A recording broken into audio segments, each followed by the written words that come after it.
शिवा एक कंपनी में सेल्समैन का काम किया करता था और ये बात काफ़ी ठंडी की है। जब लोग अपने घरों में आराम कर रहे होते तो शिवा उस टाइम अपनी कंपनी के लिए क्लाइंट से मिलने जाता, उनसे पेमेंट लेता, उनसे डील फाइनल करता और कंपनी के लिए जो भी डॉक्यूमेंट्स वगैरह होते थे वो सब भी वेरीफाई करवाता था कस्टमर्स से। तो उसकी जॉब जो थी वो बहुत टफ जॉब थी, बट फिर भी उसकी अच्छी खासी अर्निंग हो जाती थी, तो वो ये जॉब कंटिन्यू करता रहा। जैसे कि मैंने बताया कि ये बात ठंडी की है। ये बात उस टाइम की है जब शिवा अपनी कंपनी के किसी काम से अपने शहर से एक दूसरे शहर गया, और अब जब वो शहर पहुंचा तो टाइम काफी ज्यादा हो गया था और जिस कार से वो गया वो कार पता नहीं कैसे बीच रास्ते में रुक गई।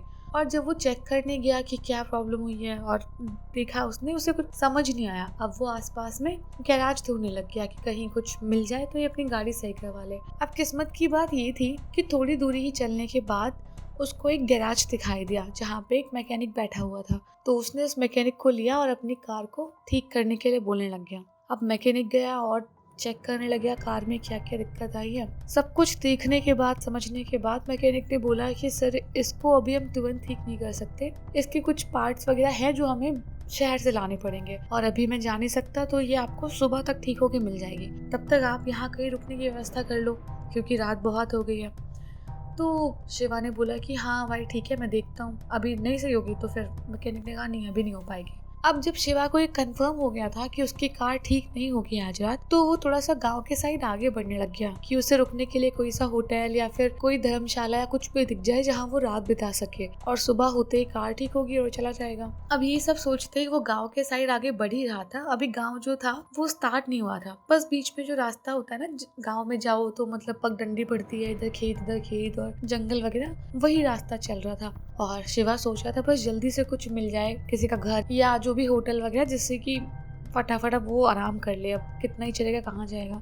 लेकिन उसको दूर दूर तक अभी कोई दिखाई नहीं दे रहा था, घर या कोई इंसान, कुछ भी नहीं। इतने में शिवा देखता है कि एक छोटी सी बच्ची, मुश्किल से 14-15 साल की रही होगी, वो धीरे धीरे करके चलती आ रही है। उसने ऐसे ही प्यारा सा स्कर्ट टॉप पहन रखा है और 2 चोटी कर रखी है। बहुत सिंपल और बहुत प्यारी सी बच्ची यहाँ पे चली आ रही थी। तो शिवा ने जैसे ही बच्ची को देखा इतनी रात में, तो शिवा थोड़ा सा वो हो गया कि भाई बच्ची किसकी इतनी रात में घूम रही है यहाँ पे। तो वो शिवा कुछ बोल पाता उससे पहले उस बच्ची ने पूछा शिवा को कि अंकल क्या हो गया, आप रहने की जगह ढूंढ रहे हो? तो शिवा ने बोला कि हाँ बेटा मैं जगह ढूंढ रहा हूँ, लेकिन एक बात बताओ तुम इतनी रात को क्यों घूम रही हो? तो वो बच्ची बोली कि नहीं नहीं अंकल मैं घूम नहीं रही हूँ, मैं बस लोगों को ना यहाँ बुलाती हूँ क्योंकि जो हमारा गेस्ट हाउस है ना वो थोड़ा सा दूरी पर है।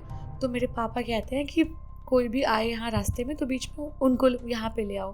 तो बस ऐसे ही पापा की बात मानने के लिए मैं यहाँ पे गेस्ट जो भी होते हैं उनको ले जाती हूँ वहाँ, और इसमें कोई डरने की बात नहीं है, मैं बिल्कुल ठीक हूँ।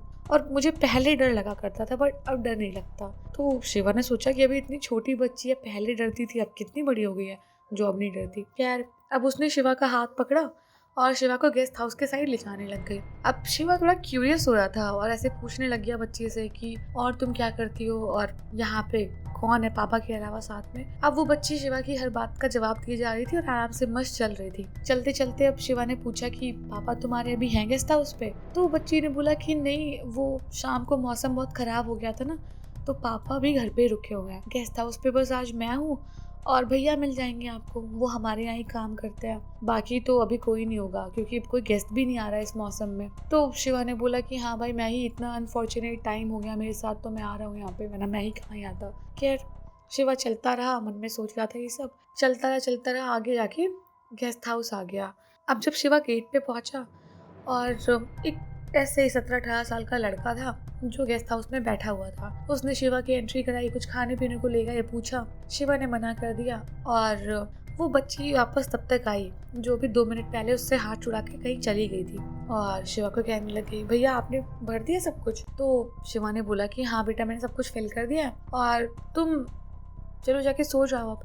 तो बच्ची बोलने लगी नहीं भैया मैं आपके साथ चलती हूँ, आप ऊपर बैठो और मैं ऐसे ही आपके साथ चलती हूँ, अब मुझे वैसे भी इंसानों से डर नहीं लगता। तो शिवा बार बार ये सोच रहा था कि कैसी बातें कर रही है, क्या बोले जा रही है, उसकी इतनी एज भी नहीं जितनी बड़ी बड़ी बातें करती है। तो शिवा को लेकिन वो इंटरेस्टिंग भी लग रहा था। अब छोटा सा कोई बच्चा जो बड़ी बड़ी बातें करता हो उससे हम ही नहीं बात करने लग जाते हैं कि वो किस हद तक क्या क्या बोल रहा है सुनने के लिए। और शिवा को भी कुछ खास नींद नहीं आ रही थी, तो उसने बोला कि हाँ बेटा चलो तो मेरे रूम में चलो, हम लोग वहाँ बैठ के बात करेंगे। तो जैसे ही शिवा और वो लड़की जो रूम उसको मिला था वहाँ पे गए, शिवा ने थोड़ा बहुत चेंज वेंज किया और आके बैठा। वो बच्ची भी वहीं बैठी हुई थी। अब वो बच्ची शिवा से पूछने लग गई कि भैया आप कहाँ रहते हो और क्या काम करते हो। बड़ी नॉर्मल बातें चल रही थी।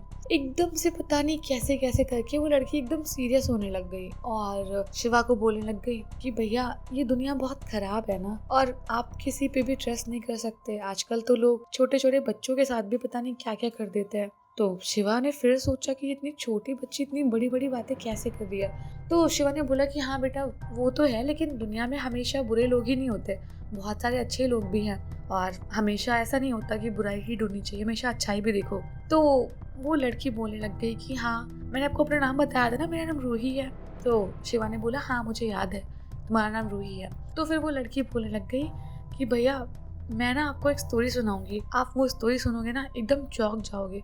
वो यही इस गेस्ट हाउस की स्टोरी है और बहुत डरावनी स्टोरी है। लेकिन उस टाइम के बाद से ना अब ना मुझे इंसानों से डर लगता है ना ही मुझे कुछ फर्क पड़ता है, लेकिन मुझे पता है इंसान बहुत मतलबी और बहुत ही बेकार होता है।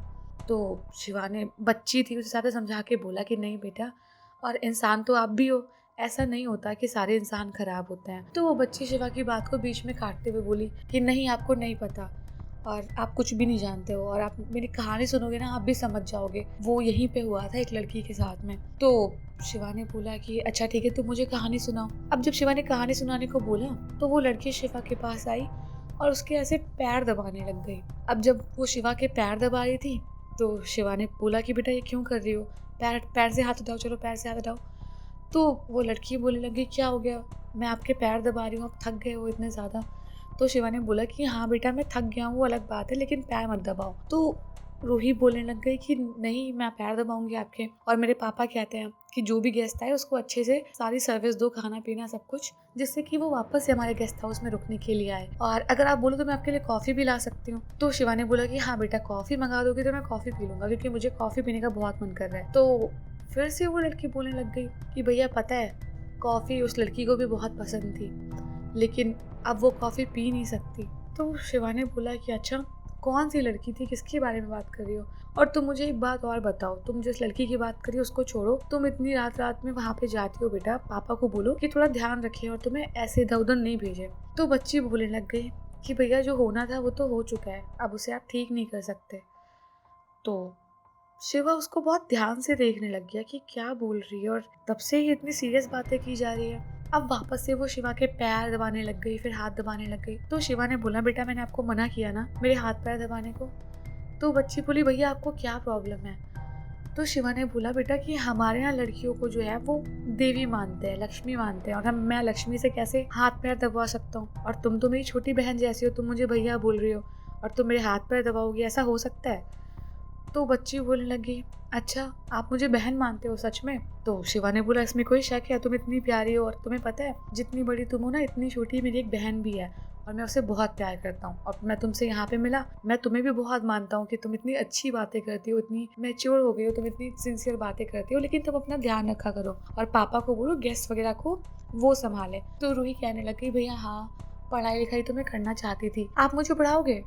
तो शिवा ने बोला बिल्कुल पढ़ाऊंगा, तुम बताओ कौन से स्कूल में पढ़ना चाहती हो। तो रूही कहने लग गई कि मैं शहर में जाना चाहती थी, शहर में जाके अच्छी पढ़ाई करना चाहती थी, और मैं चाहती थी कि मैं बड़े होके डॉक्टर बनूं। तो शिवा ने बोला ठीक है, अगर अभी तो कौन सा बहुत लेट हो गया, तुम अपने पापा से बात करो, अगर तुम लोग वहाँ शिफ्ट हो सकते हो वहाँ शहर में रह लो, अपनी पढ़ाई भी तुम कर पाओगी। अब ये सब बातें हो रही थी तब तक उसकी आवाज़ पूरी बदल गई लड़की की, और बहुत ही गंभीर आवाज़ में बोलने लग गई मैं आपको वो कहानी सुनाऊं। तो शिवा ने बोला हाँ सुनाओ। तो वो बच्ची बोलने लग गई कि आज से 10-15 साल पहले की बात है, इसी गेस्ट हाउस में ना कुछ लोग रुकने आए थे। मेरी एक बड़ी बहन थी, और मेरे पापा जैसे मुझे बोलते हैं ना कि लोगों का ध्यान रखो, कुछ भी मांगे खाने पीने को दे आओ और अच्छे से बातचीत करो, ऐसे ही वो भी सबसे बहुत अच्छे से बातचीत करती थी और सबका बहुत ध्यान रखती थी, बहुत अच्छी थी। लेकिन पता है एक बार कुछ ऐसे गेस्ट आए जिन्होंने मेरी बड़ी बहन के साथ में कुछ गलत चीज़ें की, और वो काफ़ी टाइम तक परेशान रही, और उससे जब सब कुछ बर्दाश्त नहीं हुआ वो अपने आप से बहुत गिल्ट सा महसूस करने लग गई, और एक दिन उसने अपने आप को ऐसे ही चोट लगा के मार डाला। तो शिवा बहुत शांति से सुन रहा था कि इतनी छोटी बच्ची इतनी गंभीर बात कर रही है और ऐसी बात कर रही है जैसे उसको बहुत ट्रॉमा हो इस बात का। तो शिवा को बहुत दुख भी हुआ ये सुन के कि भाई कैसे ऐसा हो गया। तो शिवा ने बोला कि बेटा ये सुन के मुझे बहुत बुरा लगा, लेकिन और अब मुझे समझ में आया कि तुम इंसानों के लिए ऐसा क्यों बोल रही हो। और वो बहुत ही एक अनफॉर्चुनेट चीज़ थी और जो भी हुआ बहुत बुरा हुआ। लेकिन कभी भी ना, कितना भी टाइम ख़राब हो जाए, कुछ भी हो जाए, भगवान पे हमेशा ट्रस्ट करो। और कितनी भी कुछ भी मुसीबत हो ना, लेकिन हमेशा तुम्हें लड़ना चाहिए उससे, कभी भी हार नहीं माननी चाहिए और हमेशा अपने आप से प्यार करना चाहिए। शिवम उसे बहुत समझाने लग गया और उस बच्ची को पता नहीं शिवम से कैसे इतना अटैचमेंट सा फील होने लग गया। शिवम भी समझाता रहा कि तुम्हें पता है जो ये इंसान का जीवन होता है वो सिर्फ एक बार मिलता है और उस जीवन को हमें जितना अच्छे से हो सके उतना अच्छे से जीना चाहिए और कभी भी किसी मुसीबत के आने पे ना ऐसी हार नहीं माननी चाहिए। जो लड़ता है ना वही जीतता है। अब जब ये सब शिवा बोल रहा था, वो लड़की शिवा को एकदम इमोशनल होके सुन रही थी और शिवा को पता नहीं देखते देखते उसकी आंखों से आंसू आ गए और शिवा ने उसके सर पे हाथ रखा और बोला कि बेटा जो हुआ वो बहुत बुरा हुआ, लेकिन मैं तुम्हें विश्वास दिलाता हूँ कि आगे कुछ भी अगर तुम्हारी लाइफ में प्रॉब्लम आएगी ना, मैं हमेशा उसके लिए तुम्हारे साथ खड़ा रहूँगा और तुम्हें पढ़ना लिखना जो कुछ करना है मैं जितना हो सकेगा तुम्हारे साथ अच्छा करूँगा। जितना तुम्हें मेरी लाइफ में चाहिए सब कुछ कोशिश करूँगा तुम्हें देने की। तो वो लड़की बोलने लग गई, भैया एक बात बताओ, अगर कोई मेरे साथ ऐसा करता तो आप क्या करते। तो शिवा ने बोला कि तुमने मुझे भैया बोला है और मैं तुम्हें बहन बोलता हूँ, तो अगर मेरी बहन के साथ में ऐसा कुछ भी होता ना तो मैं इस पूरी दुनिया से लड़ जाता अपनी बहन के लिए और कैसे भी करके कुछ भी करके अपनी बहन के लिए ही उन सब से वो बदला लेता जिसकी वजह से मेरी बहन ने सफ़र किया और मैं अपनी बहन को कभी कुछ नहीं होने देता। और ये सब जैसे उस लड़की ने सुना ना, वो लड़की बहुत रोने लग गई और शिवा को एकदम गले लग गई कि भैया आप बहुत अच्छे हो, पता है ये वो। बहुत रोई बहुत रोई। अब उसको एकदम शिवा ने शांत करवाया कि नहीं चुप हो जा, कोई बात नहीं बेटा सब ठीक है। बड़ा शांत करवाया और वो लड़की उठ के जाने लग गई। अब शिवा ने पूछा कि बेटा कहाँ जा रही हो, तो बोलने लग गई कि भैया मैं जाके सो जाती हूँ, आप भी आराम कर लो, थक गए होगे। तो शिवा ने कहा नहीं बेटा तुम नीचे मत जाओ, यहीं पे सो जाओ, मैं यहाँ बिस्तर पे सो जाता हूँ, तुम दूसरे बिस्तर पे सो जाओ, कोई दिक्कत नहीं है और जब तुम्हारे सुबह पापा आएंगे मैं उनसे बात कर लूँगा। वो लड़की सो गई और जब सुबह शिवा सो के उठा तो वो लड़की वहाँ पे थी नहीं।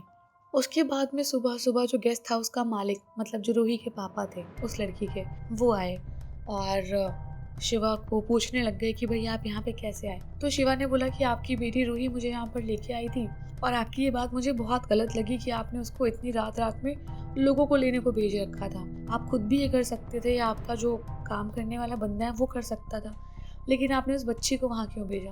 तो वो जो रूही के पापा थे उनकी आंखों में एकदम आंसू भर गए और वो बोलने लग गए कि साहब वो बच्ची अब इस दुनिया में नहीं रही। बहुत लोगों को वो बच्ची इस गेस्ट हाउस में लेके आती है और मैं तो हमेशा यहाँ सुबह आता हूँ क्योंकि हम सुबह से शाम तक ही यहाँ पे काम करते हैं और रात में हम सब यहाँ चले जाते हैं, सिर्फ वो लड़का है ना वो रुकता है।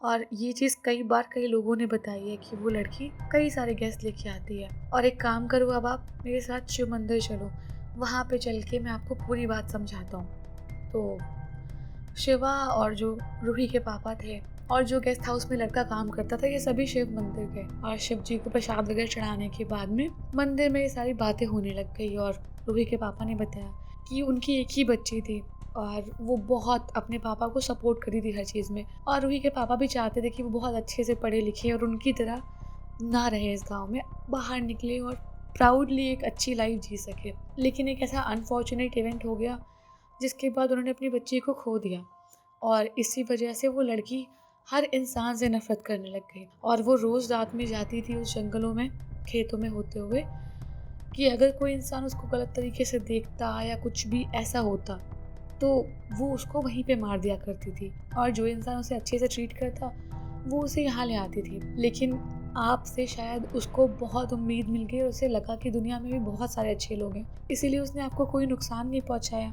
और जो आपने मुझे स्टोरी बताई है, जो भी उससे आपकी बातचीत हुई है, मुझे लगता है उसे बहुत हिम्मत मिली, उसको इस दुनिया को छोड़ने का एक वो होता है ना शक्ति, वो मिल गई और उसके बाद से उसकी आत्मा को मुक्ति मिल गई। और आपका भगवान भला करे, आपने सब कुछ इतना अच्छे से किया और आपने मेरी बेटी को इतनी रिस्पेक्ट दी।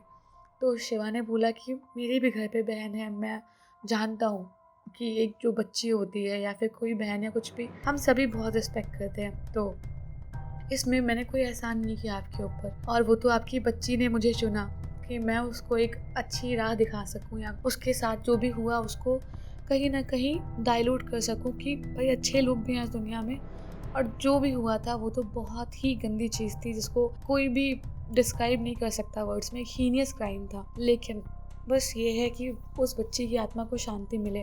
तो कुछ आत्माएं ऐसी होती हैं ना जो इस दुनिया से इतनी चोट खा के जाती हैं कि वो लौट के आती हैं, और उस मेंटालिटी के या उस जो स्टैंडर्ड के जो बंदे होते हैं ना उनको चुन चुन के मारती है, क्योंकि उनका एक का गुस्सा सब पे निकलता है। और सब पे क्या, अब मैं तो कहती भी हूँ यार, जो कल्परेट है सबको मारना ही सही है, क्योंकि कुछ बीमारियां ऐसी होती है ना जिनका कोई इलाज नहीं होता। तो अगर आपको स्टोरी अच्छी लगी हो तो वीडियो को लाइक कर देना और कमेंट करके बताना स्टोरी कैसी थी, और सब्सक्राइब करना तो मत भूलना यार, मत ही भूलना एकदम, क्योंकि मेरी 2 स्टोरीज पर डे आती है, एक सुबह 9 बजे और एक दोपहर 3 बजे। So keep enjoying.